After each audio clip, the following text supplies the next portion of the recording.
দোয়ার মজলিস তৈরি করব, দোয়া করব, ইনশাআল্লাহ আমরা দোয়ার কাজ সমাপ্ত করব। সামনে যদি আমরা না থাকি একেবারে কিছু একেবারে বলা যায় না, সেই ক্ষেত্রে বলতে গেলে দু চারজনের দরকার হয়। তা আপনারা যদি আসেন সবচাইতে ভালো হয়, দু চার কথা আপনাদের মুখের দিকে তাকিয়ে বলা যায়। সকলে দরুদ শরীফ পড়ি। আল্লাহুম্মা সাল্লি আলা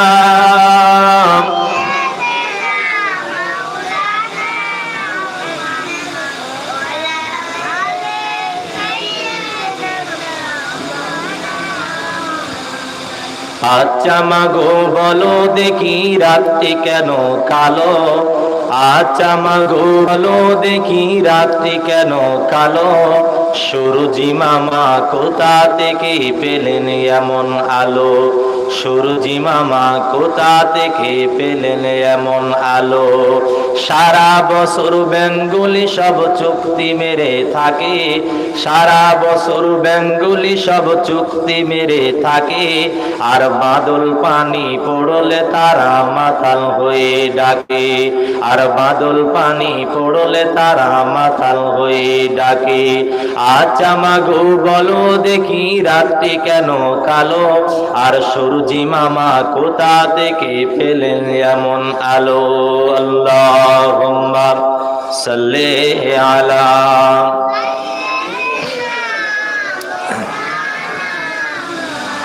ওয়ালা আলি সাইয়্যিদিনা।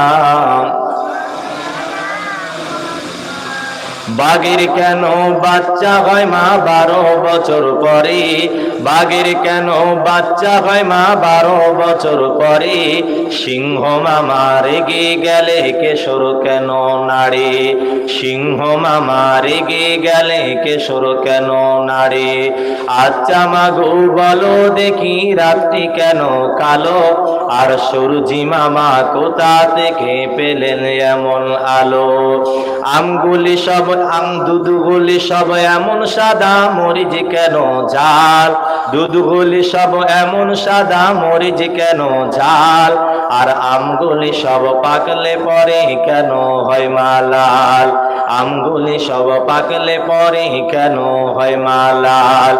আচ্ছা মাগো বলো দেখি রাত্রি কেন কালো, সূরজি মামা কোথা থেকে পেলেন এমন আলো। আল্লাহুম্মা সাল্লি আলা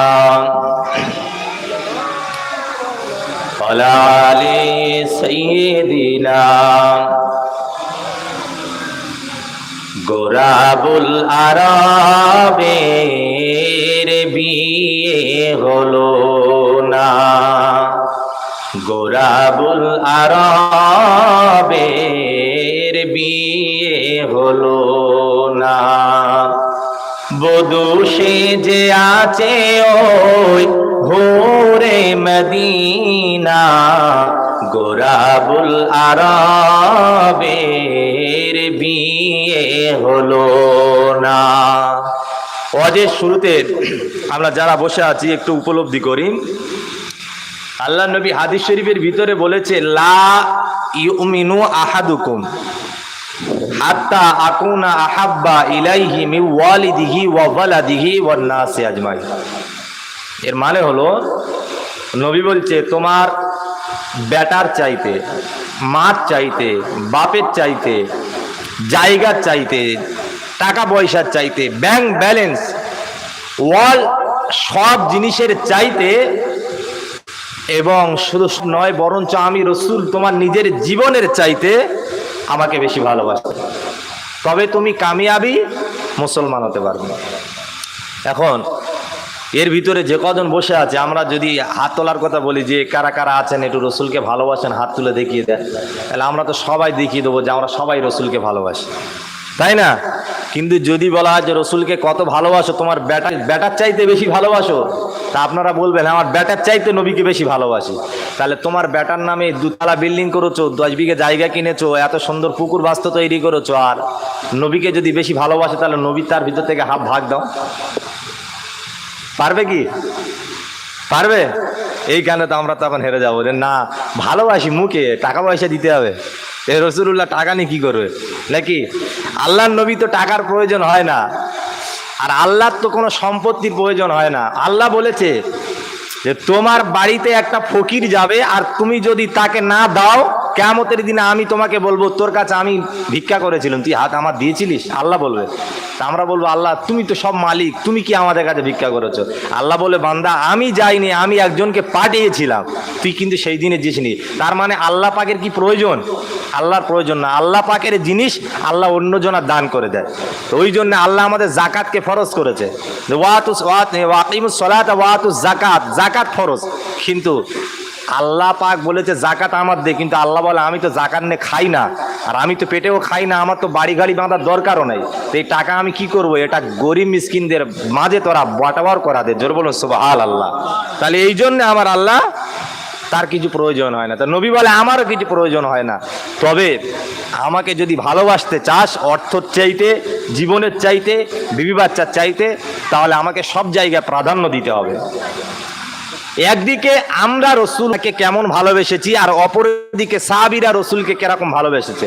এই কথাটা বলতে বলতে হয়তো সময় হয়ে যাবে, আর বেশি আলোচনা নয়, এই কথাটা বলতে বলতে সময় হয়ে যাবে, আজানের সময় আমি ছেড়ে দেবো ইনশাল্লাহ। তো যাই হোক, রসুল্লাহ আসসালামু আলাইকুম, ভালো আছে? হ্যাঁ বসেন, হ্যাঁ চেয়ারে বসেন, চেয়ারে বসেন। রসুল্লাহ সাল্লাল্লাহু সাল্লাম, এই কর মনে হয় নাড়া পড়েছে, আওয়াজ আসতে হয়ে গেছে, ওই কর ওইটা। রসুল্লাহ সাল্লাল্লাহু আলাইহি সাল্লাম, তিনি রসুল্লাহ তেনার সমস্ত সাহাবীরা রসুল্লাহকে কেমন ভালোবাসতেন আর আমরা কেমন ভালোবাসি, এই কথাটা বলে শেষ করে দেবো। যে আমরা নবীকে কেমন ভালোবাসি আর রসুল্লাহ সাহাবীরা রসুলকে কেমন ভালোবেসেছেন। এই দেখেন, একটা কথা বুঝলে বোঝার আছে যে আমরা কিন্তু নবীকে চোখে দেখিনি, দেখেছি? নবীকে চোখে দেখিনি, কিন্তু রসুলকে না চোখে দেখার পরেও আমরা রসুল্লাহর উত্তরসূরি যারা আলেম ওলামা তাদেরকে আমরা বিরাট তাজিম করি, ভালোবাসি, প্রচুর মহব্বত করি। এই যেমন আল্লাহ ওলিরা যারা, এই যে আমরা আল্লাহর ওলিদের কাছে আমরা সারাদিন সময় দিই, তাদের কাছে যাই, দেখা করি, কত ভালোবাসি। তাহলে যেই মুসলমান একটা আলেমকে এত ভালোবাসতে পারে, একটা ওলিকে এত ভালোবাসতে পারে, একটা আল্লাহর বন্ধুকে এত ভালোবাসতে পারে, সেই মুসলমান যদি নবীকে ডাইরেক্ট দেখতো কি করতো? কিছু বুঝতে পারছেন?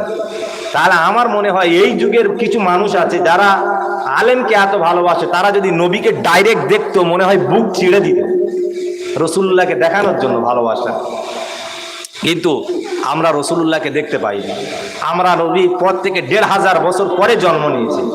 তা আমাদের আগে যারা ছিল রসুলুল্লাহর কাছে, যারা এক পাতে বসে খেয়েছে, পাশাপাশি হেঁটেছে, একসঙ্গে বসে আলোচনা করেছে, একসাথে সাথে চলাফেরা করেছে, তারা তাহলে রসুলুল্লাহকে কি না কিরকম ভালোবেসেছে সে কথাটা আপনাদের কাছে আলোচনা করি। তাই রসুল বলছেন লা ইউমিনু, লা মানে না, কখনো নয়, লা ইউমিনু, তুমি মুমিন হতে পারবে না, লা ইউমিনু, কখনো না মুমিন হতে পারবে না, আহাদুকুম হাত্তা, আমি আল্লাহ রসুল আমাকে তুমি তোমার জীবনের চাইতে না ভালোবাসতে পারো। যতক্ষণ না নিজের জীবনের চাইতে না ভালোবাসবে আমি রসুল্লাহ, তুমি আমার কাছে মুমিন হতে পারবে না। কিয়ামতের দিন কবর থেকে এক শ্রেণীর মানুষেরা উঠবে, বানরের মতো দেখতে হবে, তাদের পিছনে লেজ গজাবে, বানরের মতন আকৃতি হবে। আর আরেক শ্রেণীর মানুষেরা উঠবে, তাদের দেখতে শূকরের মতন হবে। এরা উঠে কিন্তু এরাও নবী নবী করে চেল্লাবে। এরা কারা? যারা দুনিয়াতে নবী নবী করে চিল্লেছে কিন্তু নবীর সুন্নাত পালন করেনি। এদের মুখের বুলিটা সেই দিনে সেখানে পরিষ্কার হবে। এরা বলবে নবী নবী, আমরা রসুলকে চিনি, আমরা রসুলের আশেক, কিন্তু বলার পরেও সেই দিন আল্লাহ রসুল তাদের দেখতে পাবে না। আল্লাহ নবী বলেছে আমি তাদের দেখতে পাবো যাদের মাথার এই কপাল থেকে নূরের তাজাল্লি জ্বলবে, এই উজুর এই অঙ্গটা নূরের তাজাল্লি জ্বলবে, পায়ের গোড়গাড় নূরের তাজাল্লি জ্বলবে, যেখানে যেখানে উজুর অবস্থা পানি যেত সেইগুলো রসুলুল্লাহ দেখে দেখে চিনে চিনে জান্নাতে নিয়ে যাবে। কিন্তু নবী কোনো বানরের দিকে তাকাবে না, কোনো শূকরের দিকে তাকাবে না। শূকর বানরের দিকে যদি না তাকায় তো কিছু শ্রেণীর মানুষ বানর আর শূকর হয়ে উঠবে, কিছু মানুষ বানর আর শূকর হয়ে উঠবে। তাই আমরা আজকের আলোচনা করি যে রাসূলুল্লাহ সাল্লাল্লাহু আলাইহি ওয়াসাল্লাম বলেছেন যে কিভাবে আমাকে তোমাদের ভালোবাসতে হবে। আমাদের ভালোবাসা সাহাবায়ে কেরামদের ভালোবাসা একটা অনেক আসমান জমিন ফারাক রয়েছে, এত ফারাক। রসুল্লাহ সাহাবী নিজের বাসর ঘর ফেলে নিজের বিবি বাচ্চাকে আল্লাহর রাস্তায় কুরবান করে নিজের মায়ের কাছ থেকে দোয়া নিয়ে নবীর সঙ্গে যুদ্ধের ময়দানে চলে গেছে।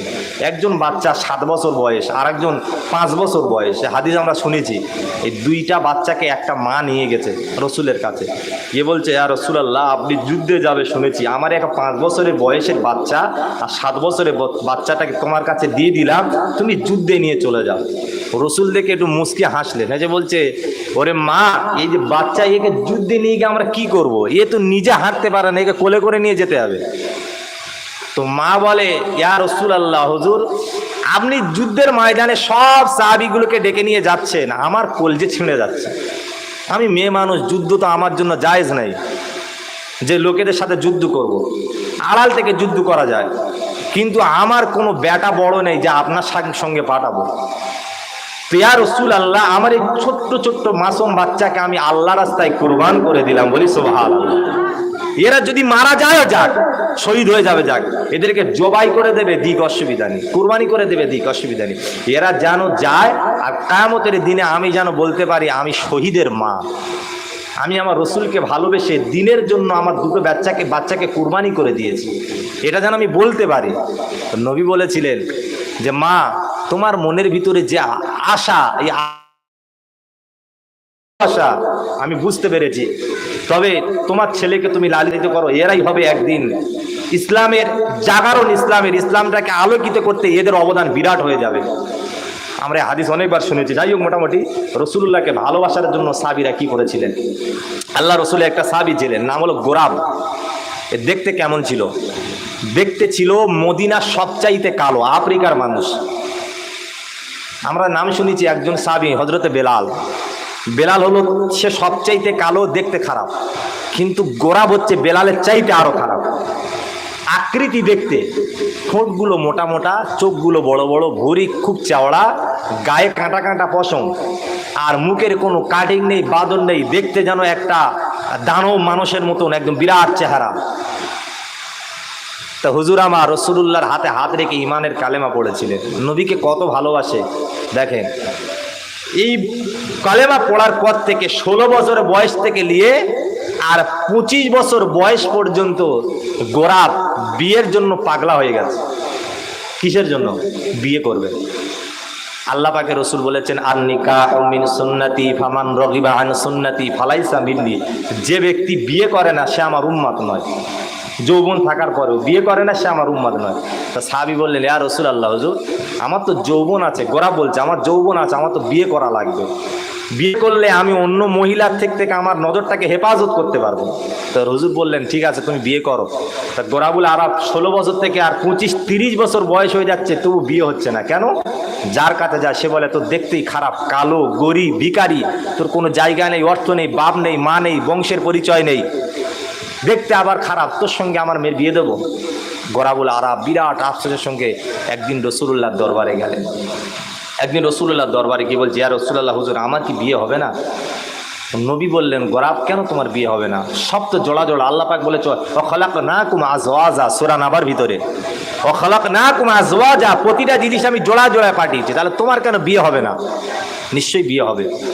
তো গোরাবুল আরব বলছে, হুজুর 16 বছর থেকে আর 30 বছর, এই 14 বছর আমি শুধু মেয়ে খুঁজে খুঁজে খুঁজে খুঁজে হয়রান হয়ে গেছি, আমার কোনো মেয়ে দিচ্ছে না। হুজুর বললেন, গোরাব আমি তোমার কথা দিচ্ছি, মদিনার জমিনে সবচাইতে সেরা সুন্দরীর সাথে তোমার বিয়ে দেবো। বলি সুবহানাল্লাহ, কোনো ভেদাভেদ করবো না। তাই কবি বলছে, শোনেন, গোরাবুল আরবের বিয়ে হলো না, গোরাবুল আরবের বিয়ে হলো না, বধূ সেজে আছে ওই হুরে মদিনা, গোরাবুল আরবের বিয়ে হলো না। যে বিয়ের উকিল নবী তবু হলো না শাদী, কেন হলো না শাদী?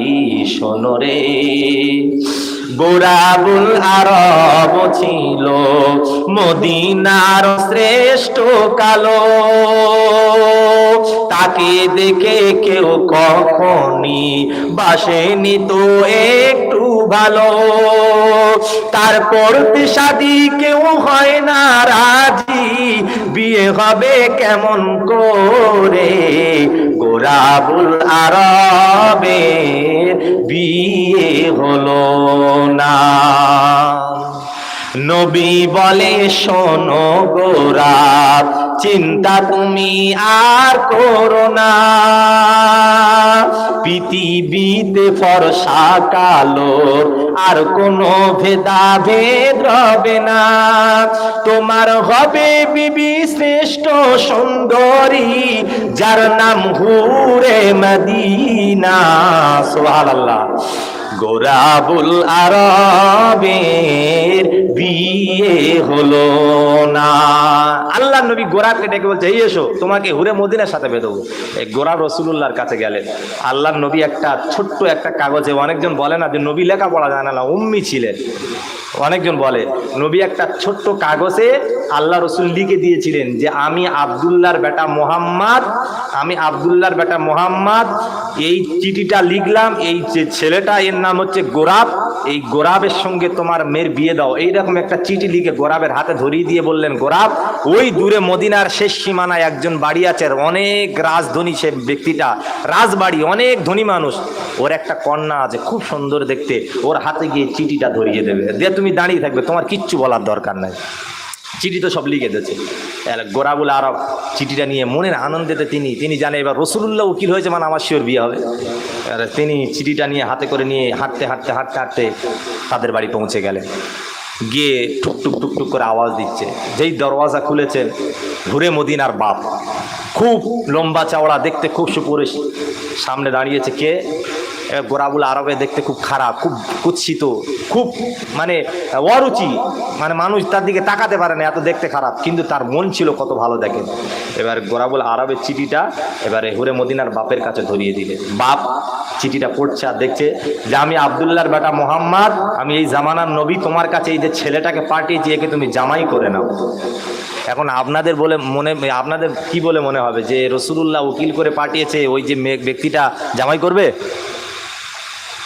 সে কিন্তু মুসলমান ছিল, সে ইহুদি না, মুসলিম ছিল। এখন সে বলছে মুখের দিকে, একবার গোরাবের মুখের দিকে তাকায় আর একবার চিঠির দিকে তাকায়, চিঠির দিকে তাকায়, গোরাবের মুখের দিকে তাকায়, তাকিয়ে খানিকক্ষণ পরে বলছে, মোহাম্মদের কি মাথা খারাপ হয়ে গেছে? হ্যাঁ, আমার মেয়ে কোথায় আর তুমি কোথায়?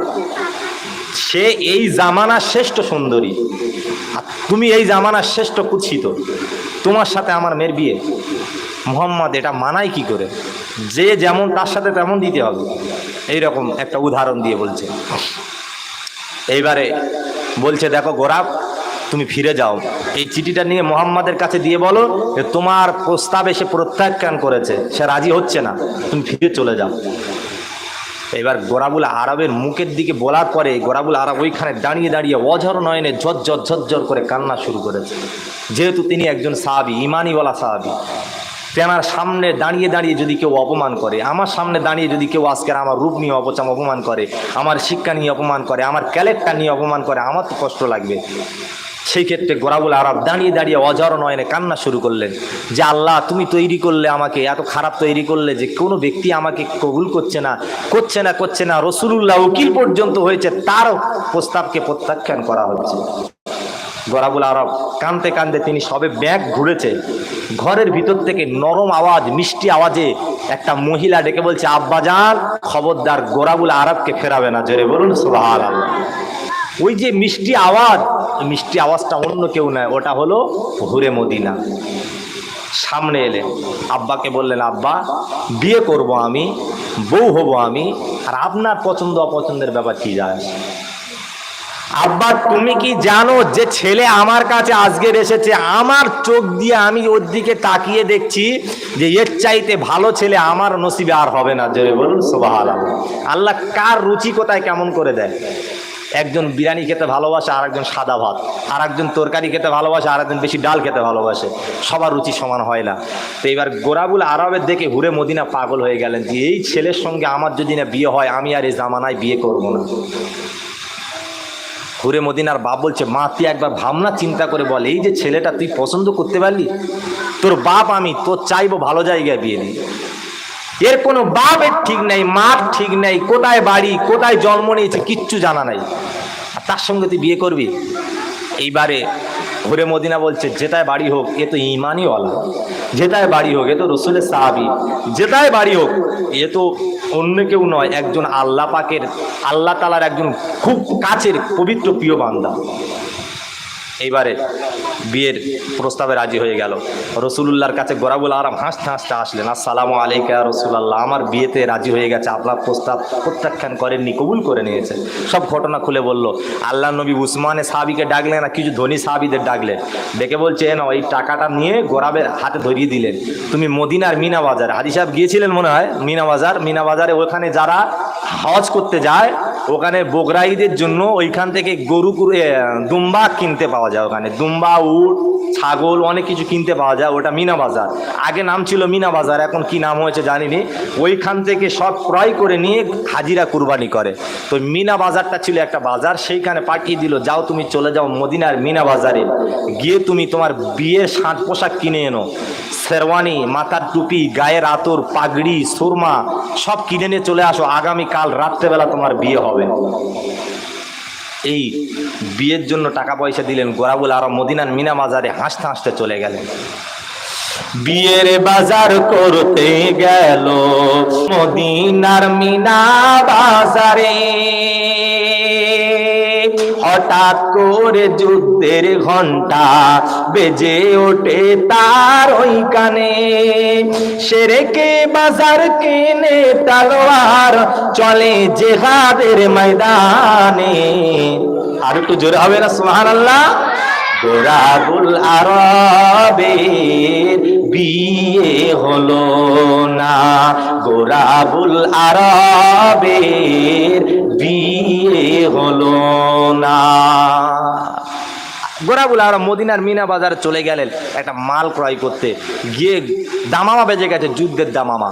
সবাই যেন কে যেন ডাকছে, হে সাহাবীরা কে কোথায় আছো, সব তাড়াতাড়ি এসো, কাফেরেরা আমাদের মারতে আসছে, আমাদের ঠেকাতে হবে, আমাদের ঠেকাতে হবে। রসুলের জীবনীতে কোনো হাদিসে পাওয়া যায় না যে রসুলুল্লাহ জোর করে কাফেরদের সাথে মারামারি শুরু করেছে, বরঞ্চ ওরা মারতে এসেছে। এখন আমি কি পিঠ পেটে দেবো? আমার তো পিঠ পেতে দেওয়া যায় না, আমার তো যুদ্ধ ঠেকাতে হবে। সেই ক্ষেত্রে রসুলুল্লাহ যুদ্ধের প্রস্তুতি গ্রহণ করেছিলেন। এবারে কে যেন ডাকছে, সাহাবীরা তোমরা যে যেতে আছো সবাই চলে এসো, যুদ্ধের দামামা বেজে গেছে, কাফেরেরা আমাদের মারতে আসছে, আমাদের ঠেকাতেই হবে। এই কথা শোনার সাথে সাথে গোরাবুল আরব তিনি বিয়ের আর কোনো ড্রেস কিনলেন না, তাড়াতাড়ি করে তিনি কি করলেন, ওই টাকায় একটা তরবারি কিনলেন। আদানের সময় হয়ে যাচ্ছে, আচ্ছা, তরবারি কিনে নিয়ে ওই তরবারিটা নিয়ে হাতে করে নিয়ে জেহাদের ময়দানে চলে গেছে। জেহাদের ময়দানে গিয়ে ওইখানে যুদ্ধ শুরু হয়ে গেল, মারামারি শুরু হয়ে গেল, যুদ্ধ শুরু হয়ে গেল। যুদ্ধের পরে ঘন্টার পর ঘন্টা যুদ্ধের পরে দেখেন না শত শত লাশ, শহীদ দেহ মোবারক পড়ে আছে। রসুল্লাহ সাল্লাল্লাহু আলাইহি সাল্লাম তিনি কি করলেন, সাহাবীদের ডেকে বললেন, সাহাবীরা দেখো তো ওই লাশগুলো পড়ে আছে, কার কার লাশ? এবারে একটা একটা করে উল্টে দেখে ওর ভিতরে গোরাবুল আরবের লাশ পড়ে আছে। যেই গোরাবুল আরব বিয়ের জন্য 14 বছর পাগলা হয়ে গেছিল, বিয়ে হয়নি, সব মানুষ বিতাড়িত করে দিয়েছে, তাড়িয়ে দিয়েছে, লাস্টে রসুলের সুপারিশ নিয়ে বিয়েটা রাজি হলো। সেই গোরাবুল আরব বিয়ের বাজার কিনতে গিয়ে শহীদ হয়ে গেল। এখন রসুলুল্লাহ সব সাহাবীগুলোকে ডেকে ডেকে কাঁদছে আর বলছে, সাহাবীরা গোরাবুল আরবের কষ্টটা তোমরা অনুভব করো, সে আমাকে কতটা ভালোবাসে, সে নিজে বিয়ে করলো না, বিয়ের বাজার করলো না, সেই টাকায় তরবারি কিনে নিয়ে যুদ্ধের ময়দানে চলে গেল আর শহীদ হয়ে গেল। আর আমাদের হলে কি হতো, যে ফজরে আজান হচ্ছে, হয় হোক গে, আগে বেটা করে নি, নাকি আগে বেটা করে নি, জোরে আজান হচ্ছে, এখন বর বসে আছে, এখন বরযাত্রীদের ভিতরে কয়েকজন আছে, ওরা ফজরে ওরা 5 ওয়াক্ত নামাজ পড়ে, 3-4 জন বলছে চ আজান দিচ্ছে, নামাজটা পড়েছে, বিয়ে পড়ানো হবে, বর চুপ করে বসে আছে। বর চুপ করে বসে আছে, ওর নামাজ কালাম নেই। আর কিছু কিছু বর আছে সারা জীবন পর দাঁড়িয়ে পেশাব করে এসেছে, বিয়ের দিনে উজু করে নফল নামাজ পড়তেছে। বুঝতে পেরেছেন?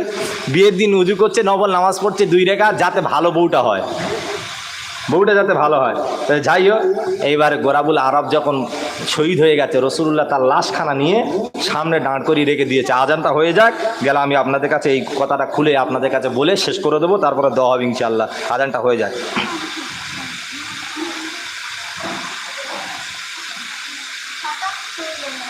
হুম,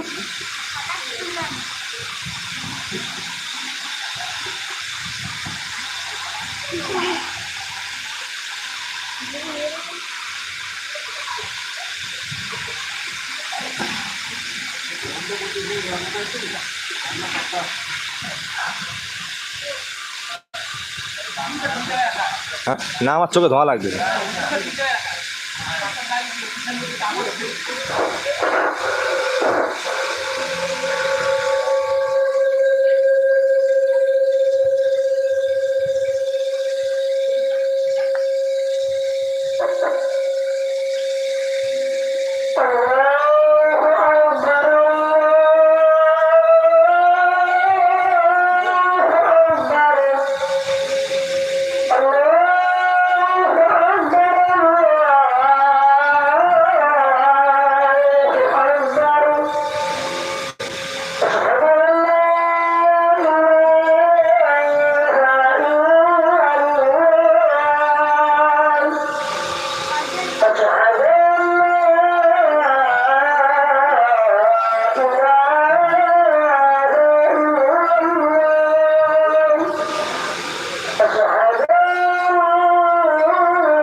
दुरूद शरीफ पढ़िए। अल्लाहुम्मा सल्लि अला सय्यिदिना मौलाना मुहम्मद व अला आलिहि सय्यिदिना।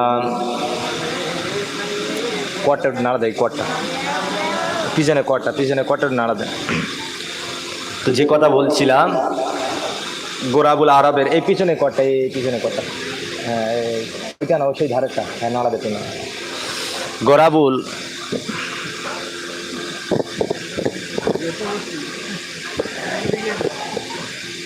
ভালো করে নাড়া দাও, বের করে দাও। হ্যাঁ ঠিক আছে, ওটা নাড়া পড়ছে বুঝি।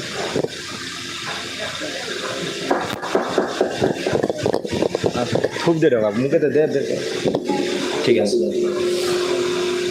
গোরাবুল আরবের লাশখানা নিয়ে সামনে রেখে দেওয়া হলো, দিয়ে রাসূলুল্লাহ সাহাবীগুলোকে ওয়াজ করে করে শোনাচ্ছে যে গোরাবুল আরব এত ভালো ছিল, বিয়ের জন্য পাগল হয়ে গেছিল, বিয়ে করতে পারেনি, লাস্টটা আমার ভালোবাসায় বিয়ের টাকায় তরবারি কিনে নিয়ে শহীদ হয়ে গেছে।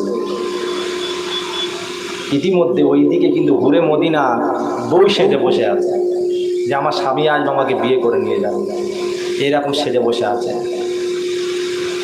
এবারে হুরে মদিনার স্ত্রী যখন বউ সেজে বসে আছে, কেউ এবারে গিয়ে খবর দিল, গোরাবুল আরবের স্ত্রী হুরে মদিনার কাছে খবর দিল যে তুমি এখানে বউ সেজে বসে আছো, আর তোমার স্বামী যুদ্ধের ময়দানে শহীদ হয়ে গেছে, যুদ্ধের ময়দানে শহীদ হয়ে তিনি পড়ে আছেন। এই কথা শুনে হুরে মদিনা কাঁদতে কাঁদতে ওই অবস্থায় ছুটতে ছুটতে লাশের কাছে ছুটে আসছে। কবিতার কথাই তিনি বলছে, শোনে বধূ সেজে বসে আছে অপরূপা হরে মদিনা। হঠাৎ করে খবর এলো হচ্ছে গোরাবের জানাজা। বধূ সেজে বসে আছে অপরূপা হরে মদিনা।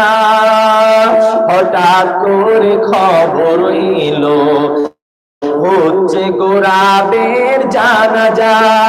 সেই ইসলামের তরে জীবন দিয়ে মেটায় শহীদি তামান্না। গোরাবুল আরবের বিয়ে হলো না। পুরে মদিনা কাঁদতে কাঁদতে রাসূলুল্লাহর কাছে চলে গেলেন। ভাইরা দাদাজিরা রব্বুল আলামিনের কাছে যখন হাজির হয়ে গেল, রব্বুল আলামিন আল্লাহ পাক আল্লাহ তাআলা হাবিব বলেন, হুরে মদিনা কেঁদো না। আমি রাসূলুল্লাহ তোমাকে জানিয়ে দিলাম এই যে হুরে মদিনা তোমাকে আমার আল্লাহ রব্বুল আলামিন কবুল করে নিয়েছেন। এইবার হুরে মদিনা তিনি অজর নয়নে কাঁদে আর বলে, ইয়া রাসূলুল্লাহ আমার উপায় কি হবে? এখন হুরে মদিনা বসে আছে, স্বামী মারা গেছে, এখন আমার জীবনটা কি হবে? এবার গোরাবুল আরবের কথা শুনে রাসূলুল্লাহ বলছে, তোমার কোনো অসুবিধা নেই, আল্লাহ পাক তোমাদের দুইজনের জান্নাতের ভিতরে বিয়ে শাদীর ব্যবস্থা করে দেবে। বলে সুবহানাল্লাহ। কেন? সমস্ত জান্নাতীরা যখন জান্নাতে চলে যাওয়ার পরে ওইখানটা একটা বিয়ের মজলিস হবে। যত জান্নাতীরা ওরা হাফ হবে বরযাত্রী, হাফ হবে কন্য যাত্রী। আর যিনি বিয়ে পড়াবেন তিনি আমার রাসূলুল্লাহ। আর যে বিয়ের ক্যাটারিংয়ের ব্যবস্থা হবে ওই ক্যাটারিংয়ের ব্যবস্থা পালন করবে ফারিস্তারা। আর খাবার তৈরি হবে আল্লাহর ফারিস্তাদের হাত দ্বারা। আর খাবে কারা? খাবো আমরা। আর বর হবে গোরাবুল আরব, আর বউ হবে হুরে মদিনা। জোরে বলুন সুবহানাল্লাহ। আমি আপনাদের কাছে এইটা বোঝাতে চাচ্ছি যে রাসূলুল্লাহ সাহাবীরা নবীকে কতটা ভালোবেসেছে আর আমরা কতটা ভালোবাসি। আমরা যদি রাসূলুল্লাহকে ভালোবাসতে পারতাম জীবনের চাইতে বেশি, তাহলে আমরা সবাই ঘুমের ওপর থেকে অন্তত মুখের দাড়িটা রাখতে পারতাম। তারপরে সেটা হলো গায়ের লেবাসটা পরতে পারতাম। তারপরে আমাদের অন্তত রাসূলুল্লাহ সুন্নাত পালন করতে করতে আল্লাহর ফরজের দিকে এগিয়ে যেতাম। এখন সমাজে এক শ্রেণীর মুসলমান তৈরি বের হয়েছে, যে এক শ্রেণীর আলেম, তারা বলে এটা করা সুন্নাত, না করলে চলে যাবে, অত দরকার নেই। এখন সুন্নাতের গুরুত্বটা তাদের কাছে নেই। বলে মাথায় টুপি দিয়ে নামাজ পড়লে সুন্নাত, না পড়ে না মাথায় টুপি দিয়ে নামাজ পড়লে নামাজ হয়ে যাবে। 100% না মাথায় টুপি দিয়ে নামাজ পড়লে নামাজ হয়ে যাবে। কিন্তু মাথায় টুপি দেওয়াটা যে কত বড় কদর এটা আমরা জানি না। এটা হচ্ছে রসুলের সুন্নাত, খুব মারাত্মক সুন্নাত। এটা ছেড়ে দেওয়ার কারণে রাসূলুল্লাহর ভালোবাসা থেকে আমাদের আস্তে আস্তে সরে যাচ্ছি। এখন বাংলায় একটা প্রবাদ রয়েছে, একটা বাচ্চা বলছে, আব্বা তোমার কাছে দাবি আমি তোমার হুকুম পালন করব, মার হুকুম পালন করব না। তা আব্বা বলে, তুই আমার হুকুম পালন করবি, মার হুকুম পালন করবি না? বলে হ্যাঁ। তুমি যা অর্ডার করবে তোমার অর্ডার মানবো। তা আব্বা বলছে, তা আমার অর্ডার যদি মানিস, আমার অর্ডার হলো তোর মা আজকে থেকে যা বলবে তাই তো শুনতে হবে। ছেলেটা বলছে, না আব্বা মার কথা শুনবো না, তোমার কথাই শুনবো। তাহলে বাপের কথা পালন করা হলো? বাপের কথা তাহলে পালন করা হলো না। বাপ বলছে, যদি তুই আমার কথা পালন করিস তাহলে তোর মার কথা তুই মেনে চল, আমার অর্ডার হলো। আর ছেলে বলছে, না তোমার কথা মানবো, মার কথা মানবো না। ছেলে এখনো বুঝতে পারলো না যে বাপের অর্ডারটা কি। তো আল্লাহ বলছে, বান্দা তুই যদি আমার মানিস, আমার হুকুম হলো তুই রসুলকে মান। আর আমরা বলছি, না আল্লাহ আমরা তোমাকে মানবো, রসুলকেও মানবো, তবে রসুলের সব সুন্নাত অনুসরণ করতে পারবো না। আতিউল্লাহ ওয়া আতিউর রাসূল, আমাকে যদি পেতে চাও আমার রসুলকে অনুসরণ করো।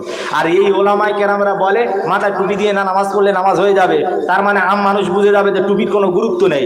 মুখে দাড়ি না রাখলেও নামাজ হবে, তার মানে আম মানুষ ভাবে দাড়ি রাখার কোনো গুরুত্ব নেই। হ্যাঁ, কিছু কিছু মানুষেরা এইগুলো বেশিরভাগ লা মাযহাবি আহলে হাদিস সালাফি আলেমেরা বলেই থাকে, এগুলো এইসব বলে থাকে। হ্যাঁ, তো যাই হোক, বেশি আলোচনা বিস্তারিত নয়, শুধু বলছিলাম লা ইউমিনু আহাদুকুম, রসুলকে ভালোবাসতে হবে। আমাদের জীবনের চাইতে রসুলকে ভালোবাসতে হবে। ভাইরা আমার মুসলমানেরা, রব্বুল আলামিনের রাসূলকে কেমন ভালোবাসতে হবে, কেমন ভালোবাসতে হবে। আল্লাহ রব্বুল আলামিন বলেন, লা ইউমিনু আহাদুকুম হাত্তা কুনা, তোমাদের জীবনের চাইতে আমি রাসূলুল্লাহ আমাকে বেশি ভালোবাসো। এটা আমার আল্লাহর হুকুম, আর রাসূল নিজেই বললেন আমাকে বেশি ভালোবাসো, কারণ তবে তুমি কামিয়াবি মুসলমান হতেই পারবে। আল্লাহ নবীকে কেমন ভালোবেসেছিল, আল্লাহ রাসূলকে কেমন ভালোবেসেছিল। রাসূলুল্লাহ চাচা যার নাম হলো আমির হামজা রাদিয়াল্লাহু তাআলা আনহু, রাসূলকে এত ভালোবেসেছিলেন, এত ভালোবেসেছেন। আমার দিকে মনোযোগ দেন তবে বুঝতে পারবেন। নিজের কলিজার টুকরা বেটির কাছে গিয়ে বলে, ও বেটি তুই আমার বিদায় দে, যুদ্ধের ময়দানে ডাক পড়ে গেছে রে বেটি, আমি যুদ্ধের ময়দানে চলে যাব।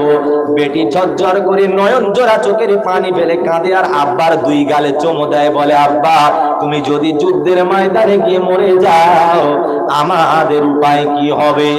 আল্লাহ নবীর চাচা আমির হামজা বলেন, ও আমার বেটি রে তুই ঘরে থাক, ঘরে থাক, আমি তোর ঘরে রেখে দিয়ে গেলাম আল্লাহ পাকের হিল্লা করে, আমার আল্লাহ তোকে দেখবে, আল্লাহ তোকে দেখবে।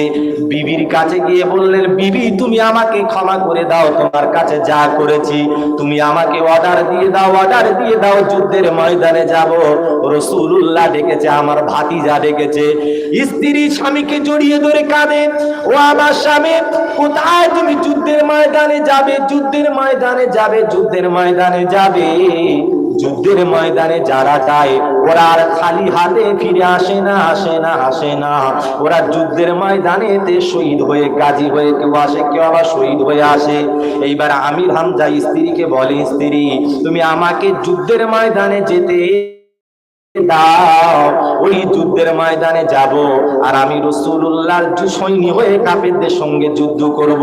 স্ত্রী স্বামীকে জোর ধরে কাঁদে আর বলে, স্বামী গো যুদ্ধের ময়দানে যদি যাও, তুমি যদি শহীদ হয়ে যাও, শহীদ হয়ে যাও, আমাদের উপায় কি হবে, আমাদের উপায় কি হবে। স্ত্রী অজর নয়নে কাঁদে, মায়ের কাছে চলে গেল। আমির হামজা মায়ের কাছে গিয়ে বলে, আম্মু জান, ও আমাদের আম্মু জান, দাও মা বিদায় দাও। কোথায় যাবে বাবা? রাসূলুল্লাহ যুদ্ধের ময়দানে ডেকেছে, রাসূলুল্লাহর কাছে চলে যাব, চলে যাব, চলে যাব। রাসূল আমাদের ডেকেছে, ওইখানে যুদ্ধের ময়দানে যুদ্ধ করব। আম্মা জান বলে, যা বাবা যা, যুদ্ধে যা, তবে খবরদার তুই যেন যুদ্ধে গিয়ে কাফেরদের সঙ্গে লড়াই করতে গিয়ে রাসূলের সাহাবীদের গায়ে হাত দিবি না। এইবারে আমির হামজা যুদ্ধে চলে গেল। আমির হামজা যুদ্ধে চলে গেল। বাচ্চারা খেলা করছে, করুক, আমার দিকে লক্ষ্য করে। এইবারে আমির হামজা যখন যুদ্ধে গেলে, যুদ্ধ শুরু হয়ে গেল। আমির হামজা, রাসূলুল্লাহ বলছে আমির হামজা চাচা, রাসূলের নিজের চাচা। রাসূল বলছে, চাচা যান তুমি যুদ্ধের প্রধান সেনাপতি হও। আমির হামজা বিরাট তেজস্বী, মানে খুব শক্তিশালী ছিলেন। এলা যুদ্ধের ময়দানে তিনি সেনাপতি পালন করলেন। এরা আমির হামজার সাথে যুদ্ধ করে কেউ পারে না, যে সামনে আসে কলা গাছের মতন তুলে দেয়। এইবারে একজন কাফের সে পাহাড়ের আড়াল থেকে লুকিয়ে লুকিয়ে তীর মারলো। কোথায়? আমির হামজার এই বুকে মারলো, আর বুক থেকে পিঠের ডানা থেকে বেরিয়ে গেল তীরটা, মানে কেরা ভাই মারলো, নিচ থেকে লুকিয়ে লুকিয়ে পাহাড়ের ওপরের দিকে মেরেছে। আর আমির হামজা পাহাড়ের ওপরে যুদ্ধ করছিলেন, এইখান থেকে ঢুকেছে আর এইখান থেকে বেরিয়ে গেছে, নাহলে আমির হামজাকে মারা যেত না, এত বীর পালোয়ান ছিলেন। এবার আমির হামজা যখন তীর ঢুকে গেছে, তিনি আর যুদ্ধ করতে পারছেন না, অবস্থায় শুয়ে পড়লেন। যেমন্ত মানুষ শোনেন, যেমন্ত মানুষের অবস্থা শোনেন, আমির হামজা শুয়ে পড়লেন। শুয়ে পড়ার সাথে সাথে তাড়াতাড়ি করে ওই কাফেরদের দলের কিছু মানুষেরা তারা ছুটে আসলেন। এসে আমির হামজার বুকের উপরে চড়ে বসলেন। আমির হামজা এই বুকের উপরে চড়ে বসে হিন্দায় একটা বড় তরবারি দিলেন। ওই তরবারিটা এই গোলার শ্বাসনলী থেকে এইখানটায় যেমন্ত মানুষের তরবারিটা ঢুকিয়ে দিলেন। এইখানটা ঢুকিয়ে দিয়ে এমন জোরে টান মেরেছে, বুক থেকে নাভি পর্যন্ত ফেড়ে গেছে, বুক থেকে নাভি পর্যন্ত ফেড়ে গেছে। ভাইরা মুসলমানেরা, ওরা মুরব্বিয়ানেরা, আল্লাহ নবী বিশ্ব নবী হাবিবুল্লাহ যুদ্ধের ময়দানে হাজির। আল্লাহ রসুলের চোখে একবারও পড়েনি যে আমার চাচাকে বুক ফেড়ে দেওয়া হলো, আমার চাচাকে বুকটা ফিরে দিয়ে তাকে এমন করে কষ্ট দেওয়া হয়। আল্লাহ নবী এক জায়গায় রয়েছে, আমিরে হামজা এক জায়গায় রয়েছে, এক জায়গায় রয়েছে। আমিরে হামজার বুকটা ফেড়ে দিয়ে কাঁচা কলিজা, বুকের ভিতরে হাত দিয়ে কাঁচা কলিজা টেনে টেনে বের করেছে।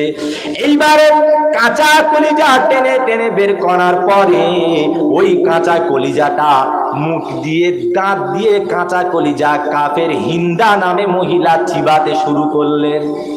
কাঁচা মহিলা, আমির হামজা লাশ পড়ে আছে, বুক থেকে ফেড়ে দিয়ে বুক থেকে কাঁচা কলিজা বের করে চিবাচ্ছে।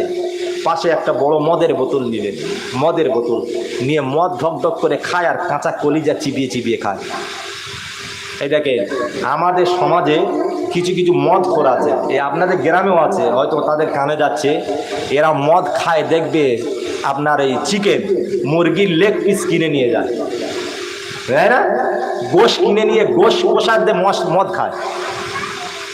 আল্লাহ পাক কোরআন শরীফের ভিতরে বলেছে, ইয়া আইয়ুহাল্লাযীনা আমানু লা তাকরাবুস সালাত, খবরদার তুই আমার নামাজের ধারে বাড়ে আসবি না। কাকে বলছে? যদি তুই মদ পান করিস। তাহলে চিন্তা করেন, যেই কোরআনে ৮২ বার বলা হয়েছে নামাজের জন্য এসো, সেই কোরআনে বলা হচ্ছে সূরা নিসা ৪৩ নম্বর আয়াত ৫ পারায়, ইয়া আইয়ুহাল্লাযীনা আমানু লা তাকরাবুস সালাত, তুই যদি মদ পান যদি করিস নামাজের ধারে আসবি না। তোর মতো বান্দার দরকার নেই, এটা আল্লাহর হুকুম। কেন? এই যে আমির হামজার বুকটা ফিরে দিয়ে মদের গ্লাস তুলে নিয়ে মদের বোতল ঢক ঢক করে পান করে আর কাঁচা কলিজা চিবিয়ে চিবিয়ে খায়। কত জঘন্যতম ভাবে মার্ডার করা হয়েছিল। আল্লাহ রাব্বুল আলামিনের নবী এক জায়গায় বসে আছে। আল্লাহর নবীর কাছে খবর যায়নি। আল্লাহ রাসূল আমার মনে করে আমিরে হামজা দুনিয়া জমিনে বেঁচে আছে, আমিরে হামজা এখনো মরে নাই। কিন্তু যুদ্ধ সমাপ্ত হয়ে গেল, যুদ্ধটা সমাপ্ত হয়ে গেল। উহুদের ময়দানে কত লাশ পড়ে আছে, উহুদের ময়দানে কত লাশ পড়ে আছে, আমিরে হামজার লাশ পড়ে আছে। আল্লাহ রাসূল বিশ্ব নবী তার কলিজার টুকরা চাচা আমিরে হামজাকে নিজের জীবনের মতো ভালোবাসতেন। তিনি এখন কি করলেন? সাহাবীগুলোকে ডাকলেন, আর পরে সাহাবীরা, তোমরা এখানে এতগুলো সাহাবী আছো, আমার চাচা আমিরে হামজা কই? আমি তাকে দেখতে পাচ্ছি না, কোথায় আছে একটু তোমরা দেখো। একটু আগে আমি আমার চাচাকে দেখলাম বড় তরবারি নিয়ে যুদ্ধের ময়দানে যুদ্ধ করছে, হয়তো পানির পিপাসায় কোথাও পড়ে আছে, তোমরা একটু খুঁজে আসো। এক সাহাবী গেলেন, এক সাহাবী যুদ্ধের ময়দানে লাশখানাগুলো উল্টে শহীদদের লাশ মোবারক খুলে দেখে, এক জায়গায় দেখে আমিরে হামজার লাশখানা পড়ে আছে। আর যেই লাশটা উল্টে দেখে, লাশের বুক খানা ফেড়া আর কলিজাটা বের করে কে যেন চিবিয়ে খেয়েছে। এই দৃশ্য দেখে সাহাবীটা অজ্ঞান হয়ে পড়ে গেলেন, কাঁদতে কাঁদতে অজ্ঞান হয়ে গেলেন। গিয়ে খানিকক্ষণ পরে রাসূলুল্লাহর দরবারে, আপনারা বুঝতে পারছেন তো রাসূলুল্লাহর দরবারে এসছেন, এসে আর কিছু বলতে পারছে না, বোবার মতো হয়ে গেছে। রাসূলুল্লাহ বলছে, তুমি কি দেখলে বলবে তো। ইনি আর কিছু বলতে পারছে না, বোবার মতো হয়ে গেছে। সাহাবী বললেন, সাহাবীর কথার দিকে লক্ষ্য করে রাসূলুল্লাহ অন্য আরো সাহাবীকে পাঠালেন, সাহাবী এর সাথে যাও তো, এ কি দেখে এসেছে, এমন কি দেখে এসেছে যে কিছু বলতে পারছে না। আরো ২-৪ জন সাহাবী গেলেন, গিয়ে আমির হামজা লাশ মোবারক খানার কাছে গিয়ে দেখে লাশটা বুক দিয়ে ফাড়া, এই হাতটা কাটা, গোলা কাটা, আর নাড়ি ভুঁড়ি যেন কে টেনে ছিঁড়ে বের করে আর কলজেটা চিবিয়ে খেয়েছে। আচ্ছা, এই দৃশ্যটা যদি আমাদের সমাজে, আমাদের এই চোখের সামনে হয়, আমরা সহ্য করতে পারবো? কতটা নির্মম! এই অবস্থা দেখে সেই সাহাবীগুলো বল সরে গেছে, মুখে কিছু বলতে পারছে না। ভাইরা মুরব্বিয়ানেরা, আল্লাহ নবী বলে, সাহাবীরা কি দেখে এসেছো, বলো কি দেখে এসেছো? সাহাবীরা বললেন, ইয়া রাসূলুল্লাহ, হুজুর আপনি বরঞ্চ নিজেই যান, গিয়ে দেখে আসেন ওখানে কি অবস্থা। সাহাবীরা বললেন, ইয়া রাসূলুল্লাহ, নিজের মুখে বর্ণনা করা যাবে না। কি অবস্থায় তোমার চাচাকে শহীদ করা হয়েছে। আল্লাহর নবী তাড়াতাড়ি করে, আল্লাহর হাবিব তাড়াতাড়ি করে তিনি তাড়াতাড়ি করে হাঁটতে হাঁটতে আমির হামজার লাশখানার কাছে গিয়ে দেখেন চাচাজির লাশটা পড়ে আছে, বুকটা ফেরা অবস্থায় কে যেন নাড়ি ভুঁড়ি টেনে বের করে কাঁচা কলিজা চিবিয়ে চিবিয়ে খেলে রেখে দিয়েছে। আমির হামজার লাশটা দেখে আল্লাহর নবী আসমানের দিকে তাকায়, দুইটা হাত তুলে এই রকম অবস্থায় জমিনের উপরে পড়ে গেলেন। আল্লাহর নবীর, আল্লাহ রসুলের জীবন থেকে তারা আর হুঁশখানা ফিরে গিয়ে তিনি বেহুশ অবস্থায় মাটির উপরে পড়ে গেলেন। খানিকক্ষণ পরে আল্লাহর নবীর হুঁশ ফিরে পেলেন। তিনি হুঁশ ফিরে পাওয়ার পরে তিনি উঠে আমির হামজার লাশটার দিকে তাকায় আর আল্লাহর কাছে দুইটা হাত তুলে কাঁদে আর বলে, মালিক রে, যখন কাফেরেরা আমার মারতে এসেছিল কেউ আমার পাশে ছিল না, আমার চাচা পাশে ছিল। আমার চতুর্দিকে গাঢ়ওয়াল হয়ে আমার চাচা ছিল আর বলেছিল যে মুহাম্মাদের গায়ে একবার হাত দেওয়া তো দূরের কথা, পশমের কাছে যদি কেউ আসিস তার কল্লা থাকবে না, দেহ থেকে গর্দান আলাদা করে দেব। ও রব্বুল আলামিন, তুমি আমার চাচাকে এমন করে শহীদ করে দিয়েছো। আমার চাচা আজকের উহুদের ময়দানে পড়ে আছে। আমার চাচার কলিজাটা কাফিরেরা চিবিয়ে চিবিয়ে খেয়েছে, কাঁচা কলিজা চিবিয়ে খেলো। রব্বুল আলামিন আল্লাহ, আমি রাসূলুল্লাহ এই নির্মম অত্যাচার সহ্য করতে পারি না। আল্লাহ রসুল কাঁদতে কাঁদতে জমিনের উপরে বেহুশ হয়ে পড়ে গেলেন। আমির হামজা তিনি তেনার বিবির কাছ থেকে দোয়া নিয়ে এসেছিলেন, বিবি তুমি দোয়া করো যাতে আমি যুদ্ধে জিতে যাই। বিবি কেঁদে কেঁদে জড়িয়ে ধরেছিল আর বলেছিল, স্বামী তুমি যুদ্ধের ময়দানে যাচ্ছ, আমার আশা সব শেষ, আমি টার্গেট করে নিয়েছি তুমি যুদ্ধে আর ফিরে আসতে পারবে না, মনে হয় তুমি মারা যাবে। কচি কচি বাচ্চাগুলোকে জড়িয়ে ধরে মুখে চমকে বলেছিল, বেটারে বেটি রে, তোরা কাঁদিস না, তোরা শহীদের বেটা হবি, তোরা শহীদের বেটি হবি, আর কাঁদিস না, তোদেরকে আল্লাহ পাক বড় মর্যাদা দেবে, আমাকে যেতে দে শহীদদের সে যুদ্ধের ময়দানে। এই রকম করে যুদ্ধের ময়দানে গিয়ে তিনি শহীদ হয়েছিল। আমি শুধু এইটুকা বলতে চাচ্ছি, আল্লাহ পাক বলে, আল্লাহ রসুল বলেছে, লা মানে না, ইউমিনু কখনো মুমিন হতে পারবে না, আহাদুকুম হাত্তা আকুনা হাব্বা, তুমি যতক্ষণ না তোমার জীবনের চাইতে, টাকা পয়সার চাইতে, সমস্ত জিনিসের চাইতে আমি রসুল আমাকে না ভালোবাসবে। তাই রসুলুল্লাহকে রসুলের সাহাবীরা কত ভালোবেসেছিল, নিজের বিবিকে বিদায় করে বিধবা বানিয়েছে, মাকে দোয়া নিয়েছে, বাচ্চাগুলোকে এতিম বানিয়ে নিজে শহীদ হয়ে গেছে। হ্যাঁ, কোনো সাহাবীরা নিজেদের জীবন্ত উৎসর্গ দিয়েছে, পরিবার উৎসর্গ দিয়েছে, টাকা পয়সা ধন সম্পত্তি সবগুলো বিলিয়ে দিয়েছে। এই শহীদদের বিষয়ে ওয়াজ করতে গেলে অনেক সময় যায়, অনেক কিছু বলার থাকে, কিন্তু সব জায়গায় সব বলা হয় না, আর এই মুহূর্তে এতটা কিছু বলাও যায় না। যাই হোক, আল্লাহ রব্বুল আলামিন দীর্ঘ 1 ঘন্টার মতো আলোচনা করিয়ে নিয়েছে, আর বেশি আলোচনা না, আজান হয়েছে, জামাতের সময় হয়ে যাচ্ছে। আমরা শুধু এইটুকা অনুসরণ করব যে আমাদের জীবনের চাইতে যেন আমরা রসুলকে বেশি ভালোবাসি। কারণ একটা কথা, লাস্ট কথা বলে দিই, শোনেন, লাস্ট কথা, 9 মিনিট বাকি আছে, লাস্ট খুব মূল্যবান কথা। আপনি মারা যাচ্ছেন, আপনার কবরে দাফন করে দেওয়া হবে। এখন বলেন, আপনার কবরে ইন্টারভিউ শুরু হবে, মান রব্বুকা মান দিনুকা মান নাবিয়ুকা। এই ইন্টারভিউ দেওয়ার সময় আপনার বেটা আপনার পাশে থাকবে? থাকবে না। আপনার মেয়ে থাকবে না, বউ থাকবে না, মা থাকবে না, বাপ থাকবে না। কিন্তু আপনি আপনার এই বেটাকে খাওয়ানোর জন্য লোকের কাছ থেকে চুরি করে এসেছেন। আপনার বিবি